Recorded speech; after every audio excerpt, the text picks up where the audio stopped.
Pero magkaganon pa man, matagal na alam ng publiko yan na meron talaga eh. Kasi nga, ang intention naman talaga nila has nothing to do, walang kinalaman doon talaga sa confidential fund, no, ni Inday. Ang talagang intensyon nila ay siraan, no?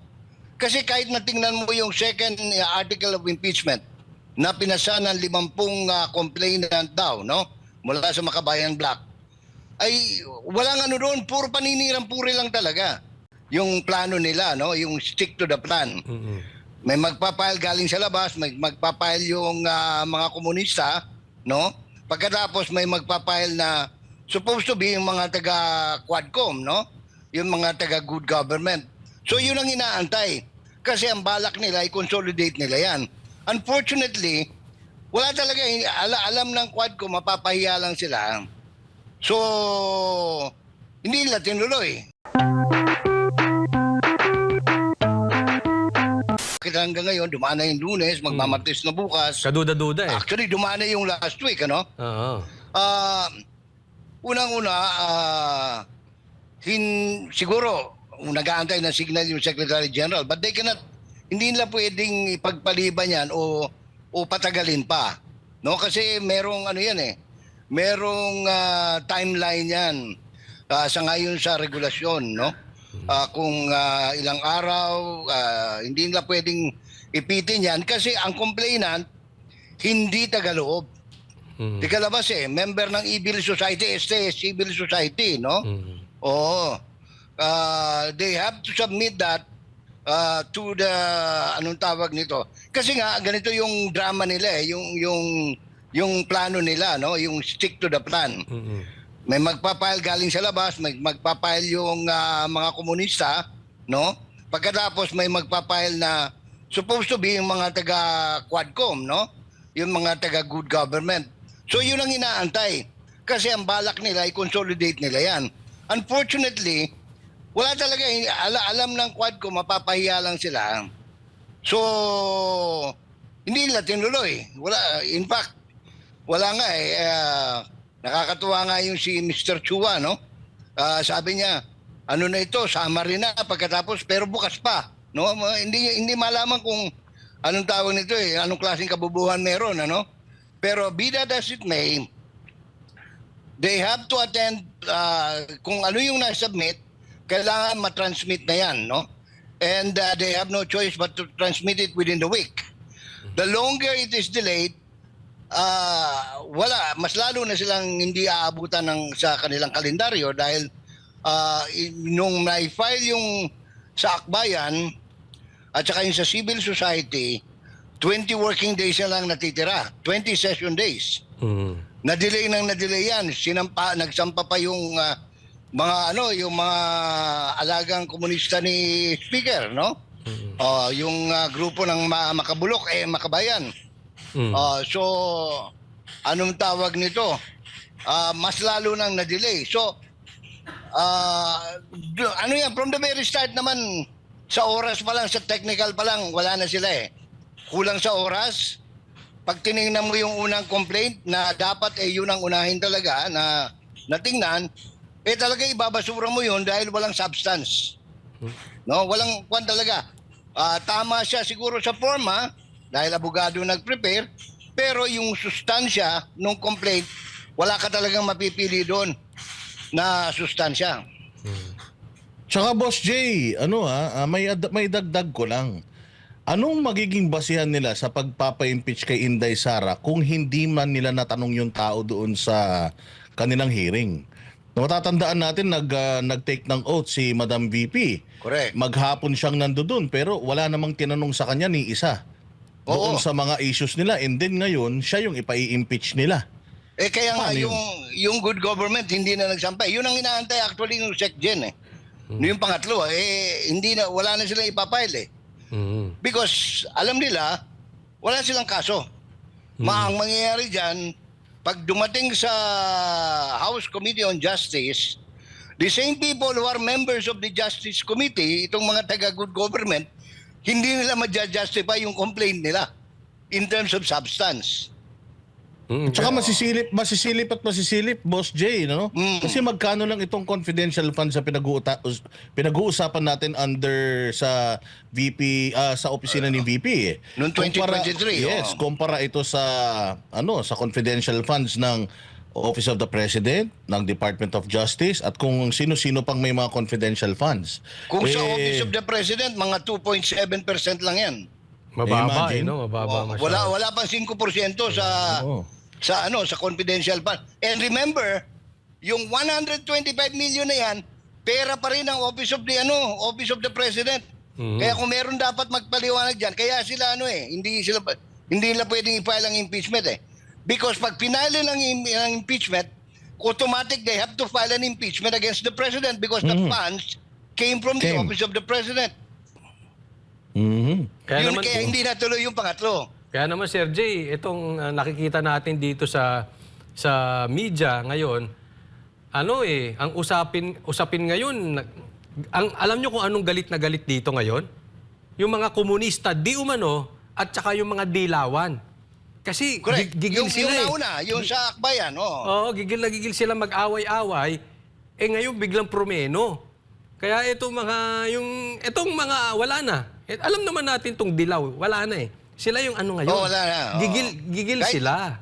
Kahit naman yung Makabayan Black, wala na yan eh. Binuhay lang yan ni Speaker nung makipagkapi siya dyan sa mga yan eh. Oo. Pero ikaw, Jay, ito, isa pang Jay. Anong masasabi mo dito? Paulit-ulit na lang din naman din yan. At alam din naman natin na diversional tactic lang nila yan dun sa mga karapat-dapat nilang kaharapin na problema dito sa Pilipinas. Oo. Lalo na dyan na mismong si Marcos na mismo nagsabi na papayag siya na pag-usapan sa Senado yung flood control budget. Pero hanggang ngayon wala pa rin. Ang daming mga tas ngayon inilabas na ng COA yung Office of the President Confidential Fund na 4.6 billion pesos. Correct. 2023 bali yung nagkaroon ng 2.2 billion pesos ang Office of the President at nadagdagan pa nga yun, no? Biruin nyo sa laki ng pera ng Office of the President, yung confidential fund ng Office of the President, hindi nila pinag-uusapan yan. Nakatutok lang sila sa OBP, sa war on drugs, sa AJK, sa mga Duterte.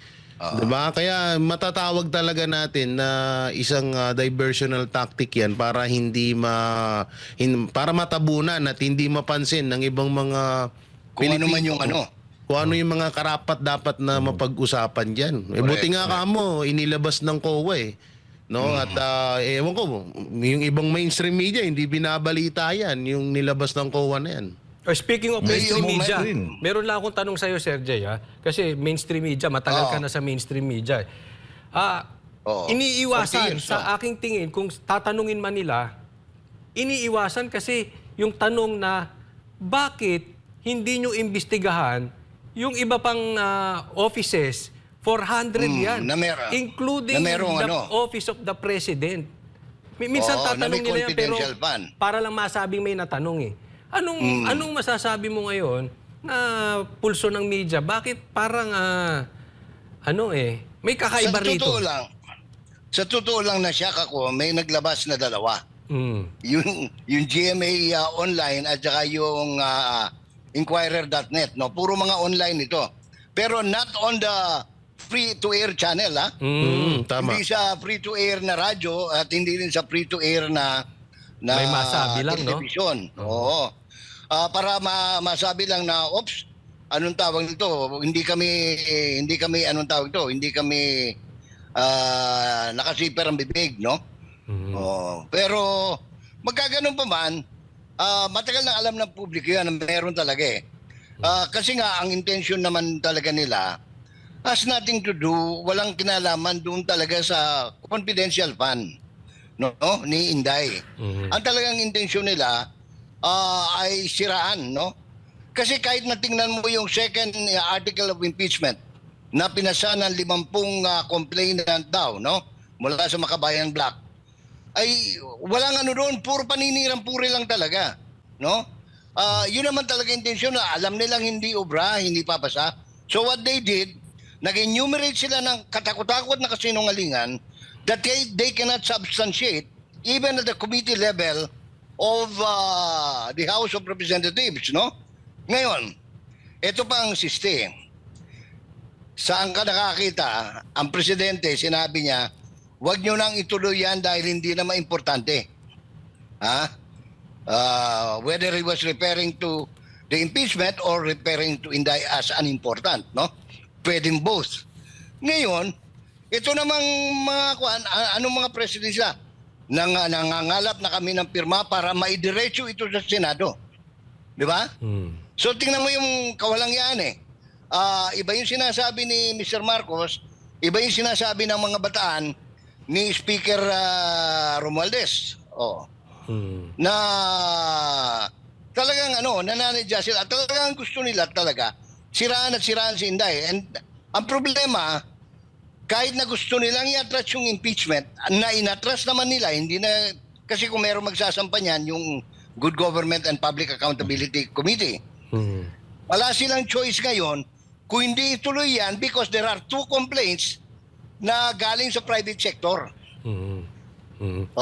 In which case, walang magagawa yung panawagan ni Marcos. Kasi, mandatory yan, gagawa at kikilos yung House, bagamat wala nga silbi yung mga complaint na yan. So, dito na magkakaroon ngayon ng salpukan. O hindi mo pala kaya talagang rendahan yung gobyerno, umalis ka riyan. Dahil tama. magkaaklas na kami. Sama-sama na yan, Iglesia ni Cristo, Evangelical, Muslim, Diyan sila IP natakot. Ops. Ito pa, yung Good Government and Public Accountability, hindi natuloy ang pagkaso kay Inday.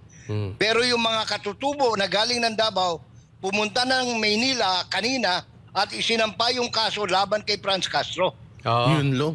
sa House Ethics Committee. Yun At ang saka, talagang natuloy. Alam mo, Sir Jamie, nagsabi pa, ito, hindi, daw may isa pang religious group magjo-join pa raw. Pero hindi sila papakilala. Hindi ko nasasabihin marami. kung anong religious group. Oo, marami Hindi at siya saka makikita marami na lang rin doon. pati. Basta ako, tingin ko, may pinalalampas lang eh. Yung na okasyon, no? Yung isang malaking grupo rin, pagkatapos niyan, uupuan na dahil meron ng nakakamada, no? Ikinakamada. Yun ang kinatatakutan kasi ito, di ba, anong ginagawa nila ngayon? Pag may malaking grupo, sasalubungin ng pulis. Inuutusan si Marbil. At saka ang pangalan ng si Torre. Inuutosan, no, parang style na kayo, JC Siege pa rin, no? Oo. Harangin. Ginawa nila yan, 2 beses na. Ngayon, ewan ko kung paano nila haharangin ito. Dami yan. At saka ito, tuloy-tuloy na ito. Tingin ko, tuloy-tuloy na ito. Ito naman Magmula meron, sa marcha, diretso na yan mag-al sa balutan.